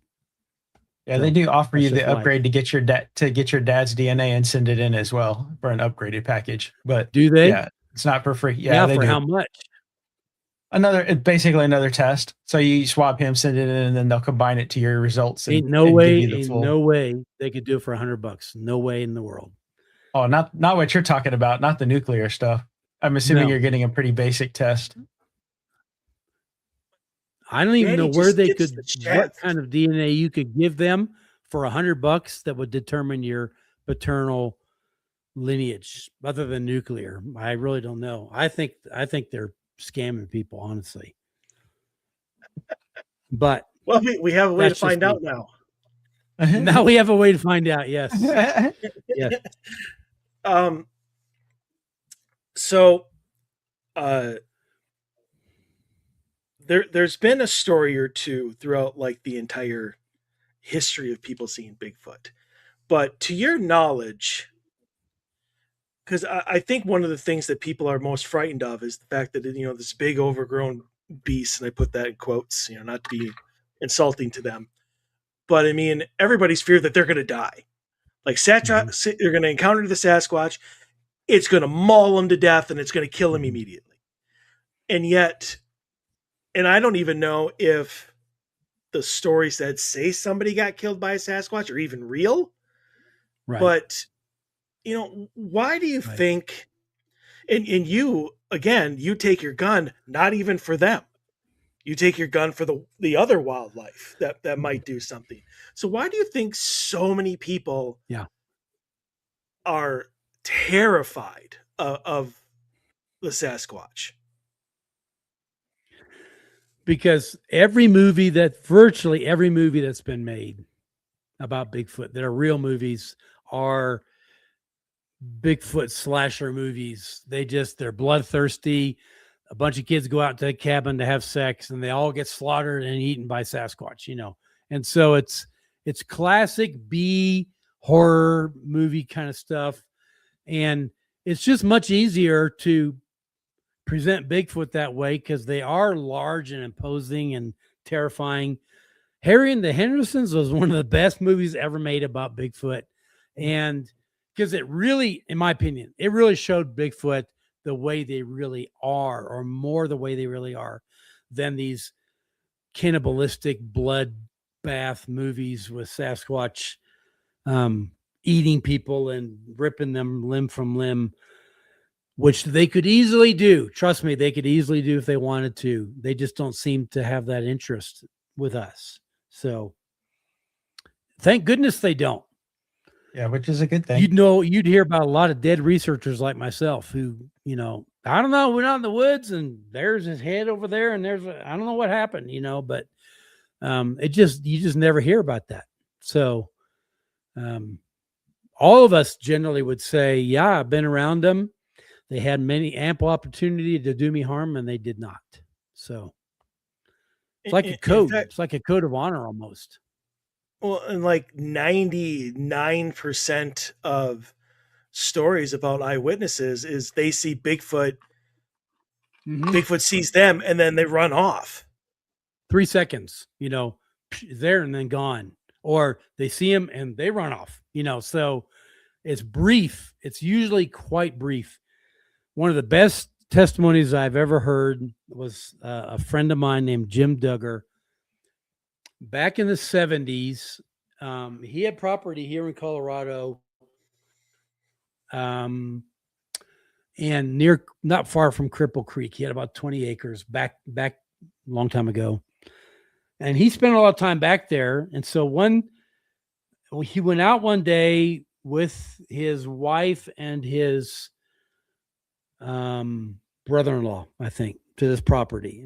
And he had a big rock outcropping as part of the kind of the lay of the land. And so his wife and his brother-in-law went off one way and he went another.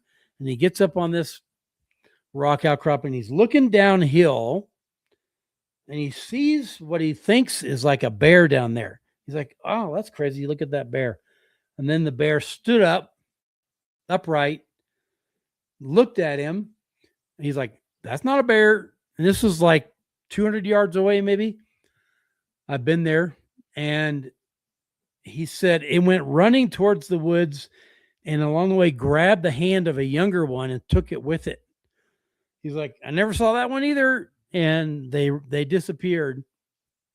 So he turns around to yell, and he yells for his wife and his brother-in-law, come here, Bigfoot's here, come here. No sign of him. He turns back around. The first Bigfoot is gone. Now there's this huge male Sasquatch that's coming up the hill. He's like, oh crap, what's going on?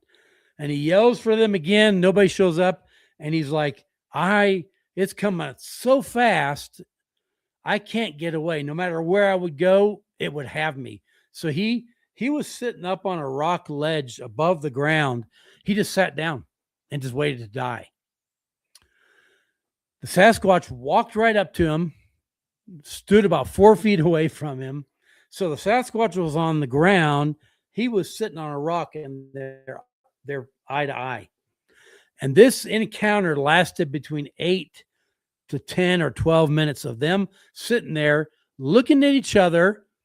He said, at first he's kind of bracing for his head getting torn off or whatever. Sasquatch never did that. So after a minute, he's kind of like, I guess I'm not going to die. So he kept his hands in his lap. He was kind of cross-legged. He kept his hands in the lap. He didn't want to show any threat whatsoever. And so he's sitting there, and he said the Sasquatch was covered in dark hair. His eyes were completely dark. There was no white sclera at all. The Sasquatch never opened its mouth, but he said it was fully intelligent. Looking at him, it was like looking at another human, just completely hairy, massive. He said he could tell when he looked down a little bit. At one point, he leaned forward a little bit to look down. And he said the Sasquatch kind of stepped back like, what are you doing? And he said his body was just chiseled. I mean, just massive chest, narrow waist, huge, massive muscles. And so they're looking at each other, and, Jim was going to go like this, and the Sasquatch would go like this. And they would just kind of non-verbally communicate. So finally, the Sasquatch had enough, and he turned and picked up a branch of a pine tree to walk under it to leave, and he stopped. He said he came back, and then he leaned in like 6 inches away from Jim's face. And Jim said, I could smell his breath, and it wasn't a bad smell. He said, and he didn't smell at all. He didn't smell any awful smell. He said his breath smelled kind of like cows when they've just been feeding on a lawn or something. He said he leaned in, looked at him again like, what are you? Anyway, and they stepped back, went under the tree, and disappeared. And then his wife and his brother-in-law show up. So he says, quick, run over there. You'll see it coming out from the trees. And his wife knew him well enough to know he was not joking. She's like, I'm not going over there. Let's get out of here right now. Because she knew something had happened to him, and she didn't want any part of it. And so, but he said he went back there many times to try and find them again. And I said, what would you have done differently if that ever happened again? He said, I would talk to him. He said, I didn't say anything. He didn't say anything. I would have talked to him to see how he responded to me. If he said something, I wanted to see what his teeth looked like. He never opened his mouth because he wasn't being aggressive at all. He said the way he was walking up that hill was like boom, boom, boom. He thought he was dead, but the Sasquatch was just coming up to check him out, make sure he wasn't a threat to his family. But this, face to face with a Sasquatch for minutes. And then the Sasquatch walked away. So I was going to say that changed his life forever thereafter, I'm assuming. Well, I've heard him tell this story now probably 6 times. He has never changed. It's always the same story. When someone's lying, the story gets bigger, broader, more detailed. He tells the same story every time. So I believe he's telling the truth. Okay, so I have 2 questions on the exact same line. What do you think would have happened if, and this kind of goes to the whole what would he have done if he encountered this one again? But he kept his hands in his pockets to not make any aggressive type movement. What do you think would have happened if he would slowly withdrew one hand and stuck it out for a handshake? Like, do you think the Sasquatch would have understood what he was trying to do with that? I don't think that's the way they greet. So he would have probably put his hand out. The Sasquatch would have probably stepped back and looked at his hand like, what are you doing? Why do you want me to look at your hand like that? Nice. He never touched him, obviously, because he said after a few minutes, he relaxed enough where he could probably have moved his hands and the Sasquatch wasn't going to react negatively. But I mean, how many people have that experience where you're face to face? He said, I memorized his face. He had high cheekbones like Native Americans, a human-like nose. It was not a squashed gorilla nose. It was a human nose, dark, deep-set eyes with a heavy brow, you know, kind of the classic Sasquatch face that you would imagine. No, almost no hair on the face, but everywhere else he was covered in hair. Chest a little bit bare. He said he had some scarring on his chest from something. He didn't know what, but yeah, just a great story. And my other question, right along those same lines, is I've come across a lot of stories of people like in their houses and stuff, and they look out the window, and like a Bigfoot is staring back at them, Mm-hmm. and it's always like the same type of thing of we stared at each other for 8 minutes or whatever, and yet. And I get your friend not doing that, but these are people in their homes. They probably got their phone in their hand or right next to them, and yet nobody ever seems to think I should bring out my phone and take a photo or take a video. Like that never seems to cross anybody's mind. Do do you think that is that fear? Is that uh is I that think they're so engrossed in the moment that they don't think of it. Partially because I think Sasquatch keeps them from thinking of it, but they don't think of it as well because they're so dumbfounded about what they're looking at. But yes, they look through windows all the time. They love doing that, slapping peeping the side of the toms? house. I mean, hard, like boom, and the dishes rattle in the dish cabinet and stuff. But there is one guy I've got a few pictures that people have given me over the years taken through a window where you can see the Sasquatch. There's no question what it is. So, but that's kind of the exception. You're right. Most people don't think to pull something out. You think you would, but Well, I think in the heat of the moment, in the drama, in the fear, you're just not thinking of, because that's a huge step to look at him, to pull out a camera and take it. I mean, what's he going to do? Is he going to come through that window after you? You take out a camera and be like, "Whoa!" Who knows? So I think the fear of the unknown of what will happen if I get out a camera and I point it at this guy, what's he going to do? So, but I don't think most people even think of it. I just don't think they think of it. I would think it's astonishment. It's astonishment. Yeah. If this is a 15, 20-second encounter, then yes, I completely understand. Yeah. But there's guys, we stared at each other for 10 minutes. What?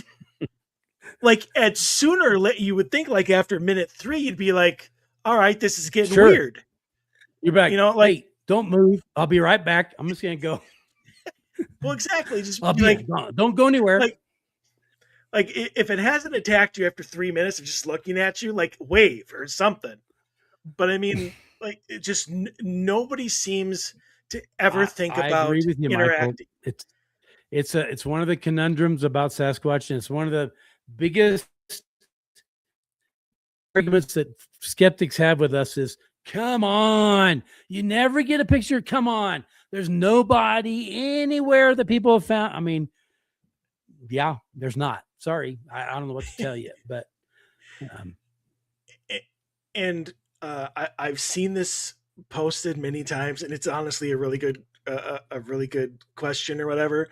But people are like, we can see like the individual rings in Saturn, but we can't get a clear picture of Bigfoot to save our lives. Like, there's even the meme obviously going on. It's like maybe Bigfoot is just blurry. I mean, maybe Bigfoot makes sure we don't get good pictures of him. Because they make batteries go dead on equipment all the time. If they can do that, they could change the focal point of that camera to not get a sharp picture of him. Absolutely, I think. Have you ever asked, like if it was all right to take their photo, like on your hikes and your camping, like have you ever been like, can we please I take a don't take their photo of photo. you? I don't put cameras up. They know the difference between a camera and an audio recorder. I can put audio recorders out all day. They don't care. They'll walk around them at night. They'll make noises. You put a camera and they're gone. They just will never come in. So they're that intelligent, and it's almost like if you start putting cameras out, you insult them and they're like, fine. That's it. That's it. That's all you're ever going to get from me. And they won't show up anymore. So it's a quick, people say to me, I'm terrified of Bigfoot. I'm terrified of being abducted. I said, okay, go camping, bring 2 game cameras, put them on trees and point them right at your tent. And you'll have the quietest night you ever had, because they're not going to get in those 2 pictures for anything. So I honestly wonder what would happen if you, before you put them out, any camera whatsoever, if you're like, can you knock on a tree or whatever, if it's all right if we bring a flash camera again, with us, it's or worth something asking like the that. question. It certainly shows more respect than to pull out.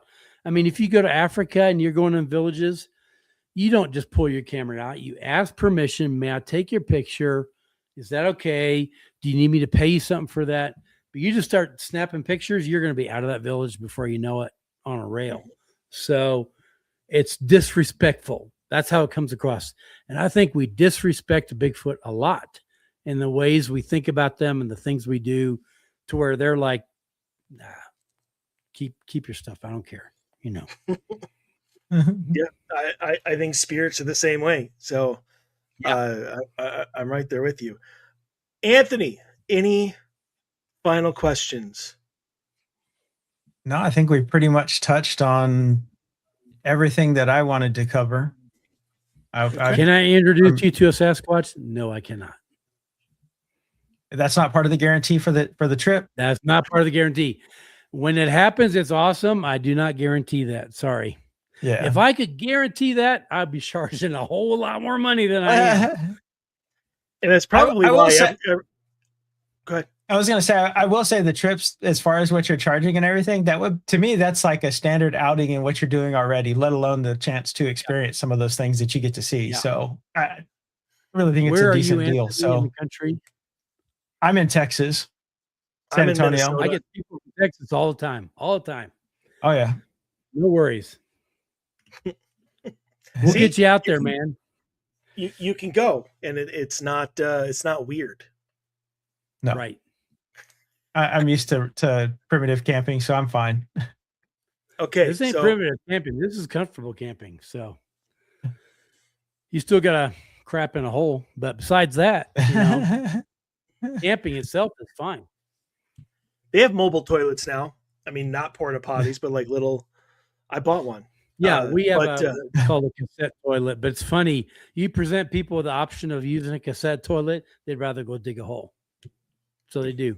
I don't, I'm just like, you can do whatever you want. Just don't poop on the ground and leave your toilet paper there. Just don't do that. So at least dig a hole, at least. So I don't want to step in anything tonight when I'm out hiking that ain't supposed to be there. So, yep. 2 last questions. Okay.